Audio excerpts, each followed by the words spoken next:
Magandang araw mga mag-aral sa ikalimang baitang. Tayo po ay magbalik-aral para sa darating nating pagsusulit. Ang post-test para sa second quarter. Makinig po ng mabuti dahil lahat ng babanggitin ni teacher ay lalabas. Atin na pong simulan. Una, kolonyalismo. Ang tawag sa pananakop ng isang makapangyarihang bansa sa isang bansa o teritoryo upang maitatag ang kapangyarihan at mapagsamantalahan ang paggamit ng mga pinagkukunang yaman.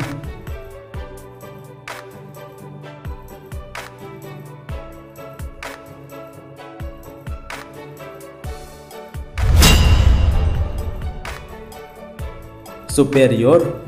Ang tawag sa paniniwala ng mga bansang Europeo sa kanilang sarili kumpara sa mga taong kanilang nasasakupan, kung kaya't nararapat lamang na ang mga ito ay mapasailalim ng kanilang kapangyarihan.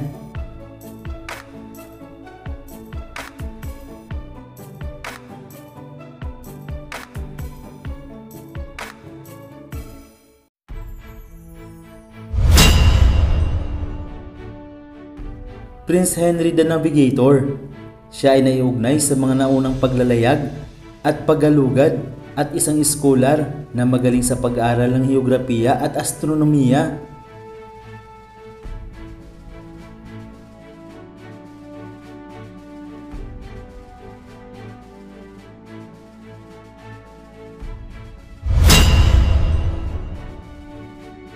Bartolomeo Diaz. Taong 1487, nang pamunuan niya ang paglalayag paikot sa Cape of Good Hope na matatagpuan sa katimugang dulo ng Afrika upang marating ang silahang baybayin ng kontinente.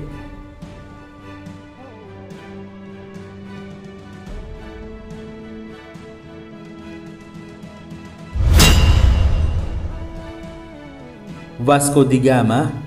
Siya ang namuno sa paglalayag taong 1498 sa may baybayin ng Afrika hanggang maabot ang India.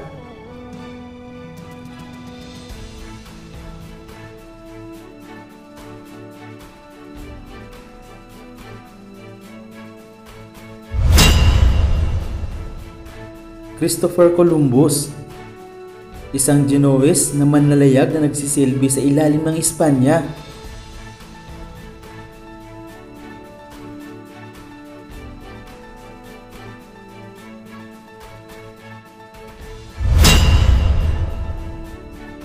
Amerigo Vespucci, isang Italianong manlalayag na nagsisilbi sa Portugal, ang nakiisa sa iba't ibang ekspedisyon ng bansa.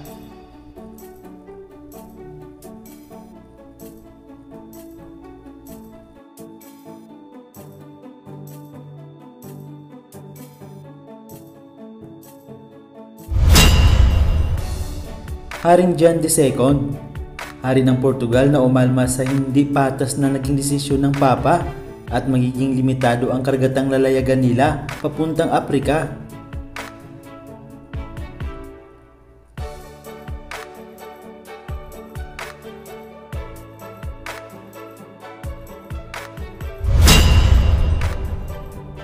Treaty of Tordesillas, isang treaty na nilagdaan noong Hunyo 7, 1494.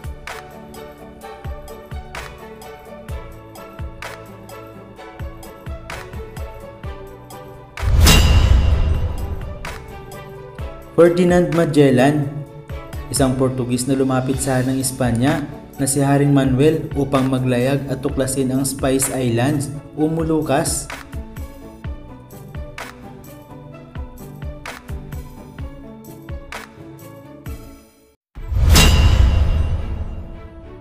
Abril 27, 1521, napatay si Ferdinand Magellan.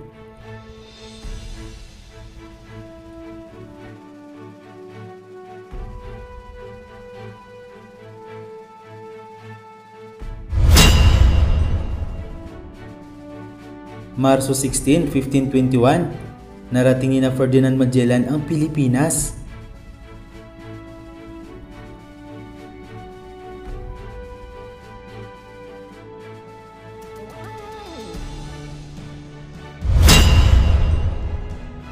Marso 6, 1521 naman, narating ni Ferdinand Magellan ang isla ng Guam kung saan ay nakakuha sila ng mga pagkain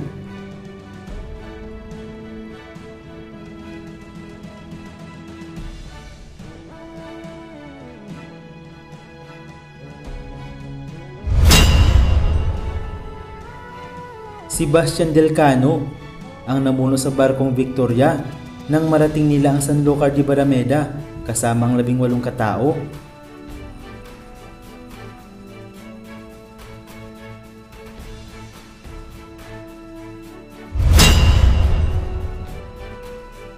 Marso 16, 1521, narating ni Ferdinand Magellan ang isla ng Humonhon.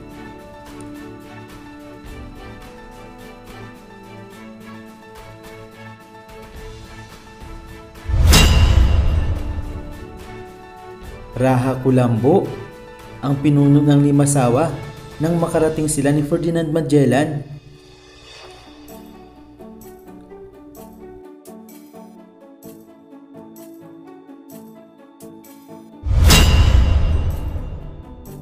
Kasi-kasi ang tawag sa tanda ng pagkikipagkaibigan ni Raha Colombo at Ferdinand Magellan.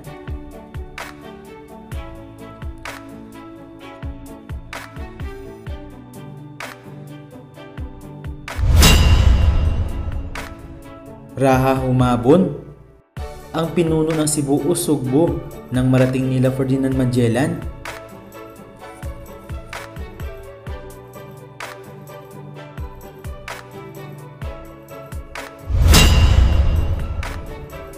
Santo Niño ang ibinigay ni Ferdinand Magellan sa asawa ni Raha Humabon na isang imahe.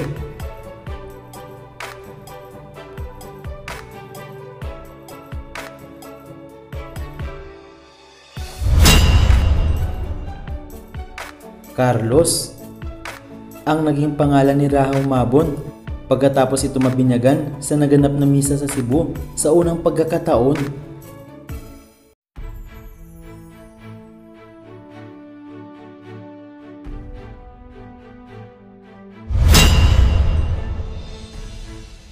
Ang reduction ay nanggaling sa salitang reducer nang ibig sabihin ay baguhin, bawasan, limitahan at bumalik sa dating kaayusan.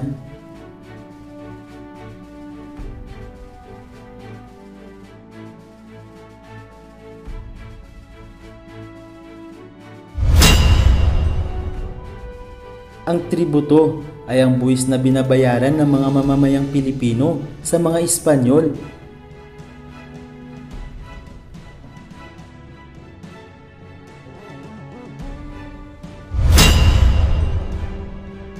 Ang polo iserbisyo naman ay isang sistemang ipinatupad ng pamalang Espanyol na kung saan ang mga kalalakiang edad 16 hanggang 60 ay sa pilitang magtrabaho sa construction ng 40 araw.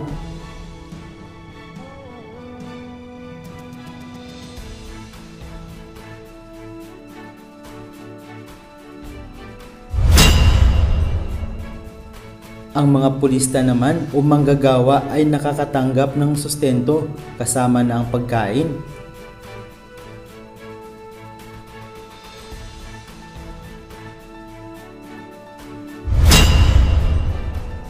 Mayroong 7 layunin ng pananakop ang mga Espanyol. Una, pag-unlad ng damdaming nasyonalismo. Pangalawa, politikang dahilan. Pangatlo, ekonomikong dahilan. Pang-apat, seguridad ng bansa. Pang-5, paniniwalang superior. Pang-6, kadahilanang pangrelihiyon. At ang pang-7, pagsisimula ng pagbabago.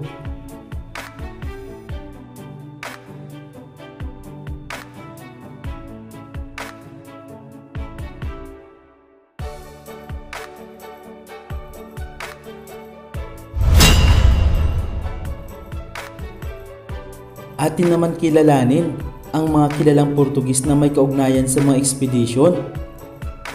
Una ay si Prince Henry the Navigator, taong 1394 hanggang 1460. Pangalawa, si Bartolomeo Diaz. Pangatlo, Vasco da Gama. Pang-apat, Christopher Columbus. Pang-5, Amerigo Vespucci. At ang pang-6 ay sina Haring Ferdinand at Reyna Isabel.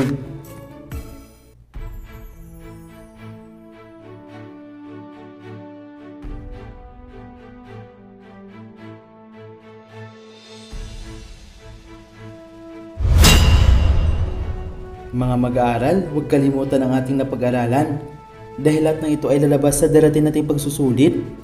Maraming salamat sa pakikinig at panunood. Hanggang sa muli.